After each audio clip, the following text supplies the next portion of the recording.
అనంతపురం జిల్లాలో కేంద్ర బృందం కరువు పరిస్థితిపై పరిశీలన చేస్తోంది. రూరల్ పరిధిలోని కందుకూరు గ్రామంలో, ఆత్మకూరు మండలం తలవూరు గ్రామంలో ఇంటర్ మినిస్ట్రీట్ సెంట్రల్ టీం సభ్యులు పర్యటించి కరువు పరిస్థితిపై పరిశీలించారు. ముందుగా అనంతపురం రూరల్ పరిధిలోని కందుకూరు గ్రామంలో రైతు నారాయణప్పకు చెందిన కంది పంటను పరిశీలించి రైతులతో సమావేశం నిర్వహించారు. అక్కడ రైతులు అల్లు నారాయణప్ప, చిన్న వెంకటప్ప తదితరులతో ఏ పంటలు సాగు చేశారు, ఎంత నష్టం వాటిల్లింది తదితర వివరాలను అడిగి తెలుసుకున్నారు.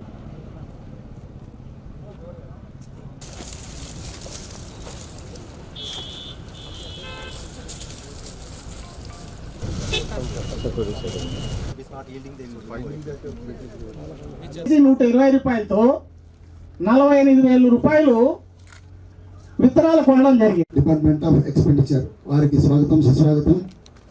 మన ప్రాంతానికి విచ్చేశారు, ఢిల్లీ నుండి విచ్చేశారు. టీం అందరు కూడా మరి మనం ఎంతో రుణపడి ఉన్నాం.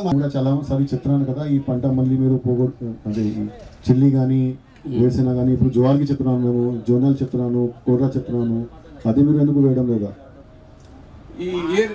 నా పేరు చిన్నమ్మ, కందుకూరు సార్. మరి చిన్న పంట పెట్టినాము, నీళ్ళు చాలా కరువు అయిపోయినాయి సార్ కరువు జిల్లా.